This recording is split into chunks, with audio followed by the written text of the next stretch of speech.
బీఆర్ఎస్కి BC tension. ఇక ఏమంటారు, ముందు పోతే నుయ్యి వెనక పోతే గుయ్యి అన్నట్టు తయారైందంట బీఆర్ఎస్ పరిస్థితి. ఎందుకంటే నిన్న మొన్న చూస్తుండే మనం ఇక కాంగ్రెస్ పార్టీ చేసినటువంటి కుల గణన మీద, బీసీ సంఘాలు చేస్తున్నటువంటి ఆందోళన మీద బీఆర్ఎస్ పార్టీ అయితే ఓ స్టాండ్ తీసుకుంటున్నట్టు, బీసీల వైపు నిలబడ్డట్టయితే కనిపిస్తోంది. అయితే కాంగ్రెస్ పార్టీ లోకల్ బాడీ ఎలక్షన్స్లో 42% రిజర్వేషన్ ఇస్తామని ప్రకటిస్తోంది. మరి మీరు కూడా ఇస్తారా 42% అనేటువంటి ప్రశ్న లేవనెత్తుతుంది అధికార కాంగ్రెస్ పార్టీ.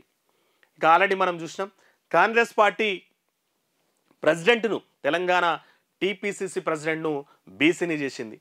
ఈరోజు కాంగ్రెస్ పార్టీ ప్రశ్న వేస్తోంది, మరి బీఆర్ఎస్ పార్టీ సంబంధించినటువంటి ప్రెసిడెంట్ను కూడా మరి బీసీని చేస్తారన్నటువంటి ప్రశ్న లేవనెత్తుతోంది. గతంలో అధికారంలో ఉన్నప్పుడు బీసీలను విస్మరించినటువంటి బీఆర్ఎస్ పార్టీ ఈరోజు అధికారం పోగానే కాంగ్రెస్ పార్టీ అట్లీస్ట్ ఏదో తులజన్న చేసింది. సరే, ఏ కులం ఎంత ఉంది అనేటువంటి స్టాట్స్ వచ్చినాయి. సరే, దాంట్లో కొద్దిమంది ఓ 3 లక్షల మంది 3% మెంబర్సు ఆ సర్వేలో పాల్గొనలేదన్నటువంటి మాట కూడా చెప్తున్నటువంటి పరిస్థితులు ఉన్నాయి. మరి పాల్గొన్న దాంట్లలో ఎంత పర్సంటేజ్ బీసీలు ఉన్నారనేటువంటిది ఒక క్లారిటీ కూడా ఇచ్చింది. అట్లీస్ట్ గతంలో మనకి బీఆర్ఎస్ గవర్నమెంట్ ఉన్నప్పుడు ఓ సర్వే, ఇంటింటి సమగ్ర సర్వే అని చేసిండ్రు. దాన్ని ప్రపంచానికి చెప్పకుండానే మూసేసినటువంటి పరిస్థితులు ఉన్నాయి. సరే, జనాభా ఎంత ఉంది, ఏ కులాలు ఎంత పర్సంటేజ్లో ఉన్నాయి, ఆ కులాలకు దక్కాల్సినటువంటి వాటాలు ఎంత, ఒకటి మిస్టరీనే ఉంటుండే.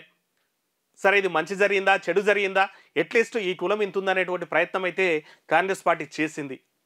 సో దాని మీద ఈరోజు మళ్ళీ విమర్శలు అయితే వస్తున్నాయి. ఈరోజు మళ్ళీ బీఆర్ఎస్ పార్టీ బీసీ నినాదం ఎత్తుకున్నది. మరి కాంగ్రెస్ ఈరోజు స్ట్రైట్ ప్రశ్న ఇస్తోంది, మేము మా టీపీసీసీ ప్రెసిడెంట్ను బీసీని చేసినాం, మీరు మీ ప్రెసిడెంట్ను బీసీని చేస్తారా? రెండోది, బీజేపీ కూడా బీసీ నినాదంతో ముందుకైతే పోతున్నట్టు కనిపిస్తోంది.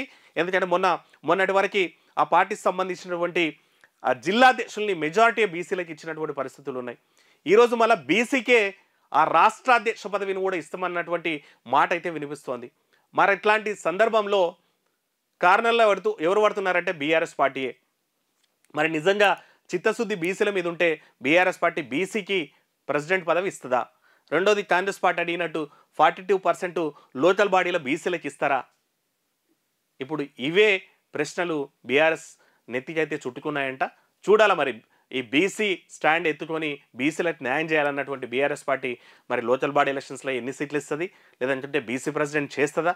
ఇంకా కాలంతో పాటు మనం కూడా చూద్దాం. ఇప్పటికైతే వాళ్ళకైతే తలనొప్పి అయితే స్టార్ట్ అయిందంట.